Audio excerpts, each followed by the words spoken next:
sports fans, to Sports with Ed. For those of you who have been listening to Ed's Sports Channel, you still are in the right location. I'm experimenting right now with different titles for different shows, and I want to see what sticks and what doesn't, so don't want to confuse anybody with that. You are in the right place if you want to listen to my commentary on sports, so don't be confused or deterred by that. In the last segment, I was discussing part 3 of The Last Dance involving Dennis Rodman. In this part, I'm going to be discussing what was said primarily about the Pistons and primarily by Michael Jordan and Scottie Pippen. I had to go back in my memory to a lot of this because it's been a long time since the Bad Boys last won a championship. I thought for the most part, the way it was summed up was pretty good. There were some things I didn't know about, especially the time when the Pistons walked off the court when they were about ready to be swept in the 1991 Eastern Conference Finals by the Bulls. One of the things is I didn't know it was Bill Laimbeer's idea to have him walk off the court.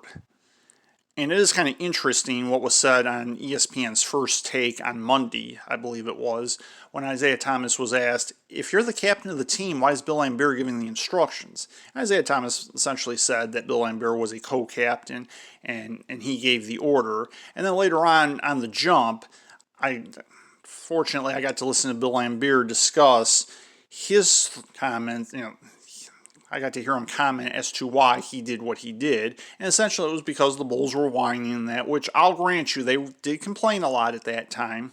Maybe not as much as the Pistons think they did, or maybe it wasn't reported as much, I'm not sure, but I do remember that. It didn't seem like they were complaining a lot, but I do remember certain complaints, especially from Scottie Pippen and Horace Grant in particular, and probably as a way of protecting Michael Jordan so he didn't have to comment on that so much himself.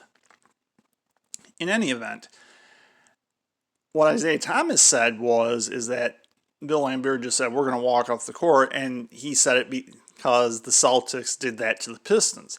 And I didn't think that was the case, but then they showed footage on First Take of the Celtics walking off as Adrian Dantley was about ready to shoot a free throw, and Isaiah Thomas is right. If he had not stopped Kevin McHale would not have shaken his hand, or slapped his hand is probably more accurate.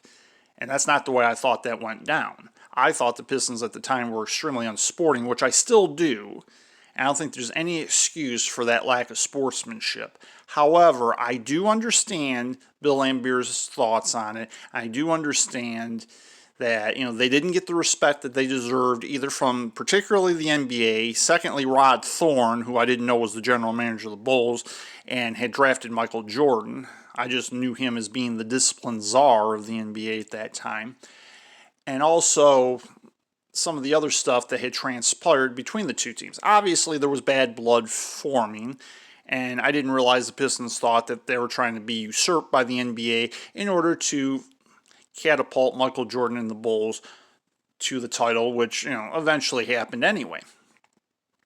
But what I do remember is that there was a lot of seemingly felt disrespect on the part of the Pistons by a lot of people, including the NBA to a certain extent. I know David Stern didn't seem too happy about the technique that the Pistons used to win. I liked it. The Pistons brought a lot more physical toughness to the NBA, and they needed to do that because teams were taking advantage of them. For those of you who remember, before they had Adrian Dantley in the inside game to speak of, they primarily were a jump shooting team. And they were way too passive and way too soft, and this toughened them up. And I liked that. And what was said by Isaiah Thomas is true. It's not just that the Pistons were doling it out. They did have to take it to a certain extent. There's no question about that. No question. And they weren't the only ones doing it. The Bulls were doing it. The Knicks were doing it. Later on, the Heat did it. And that got to be the standard for a while. But it also brought tougher defense to the NBA. And it's not that the Pistons were a dirty team, in my opinion. They weren't. They made them look like it. But they weren't. Joe Dumars was a hell of a defender, as it was. Dennis Rodman is the best defensive forward I've ever seen, and maybe the best defensive forward in NBA history. And the Pistons had an edge to them they never had before.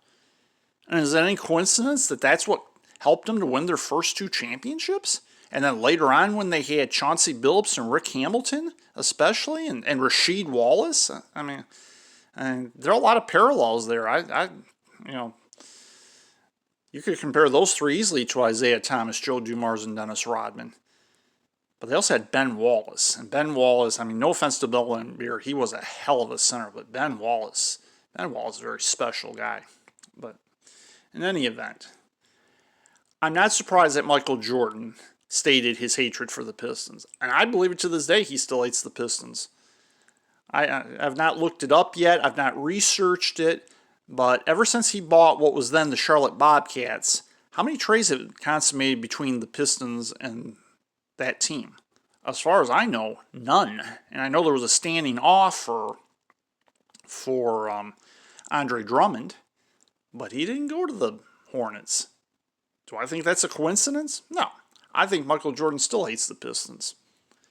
And while people can be diplomatic about it, like Isaiah Thomas, I don't think it was just the Pistons players of that time. I think he hates the Pistons in general. I really do.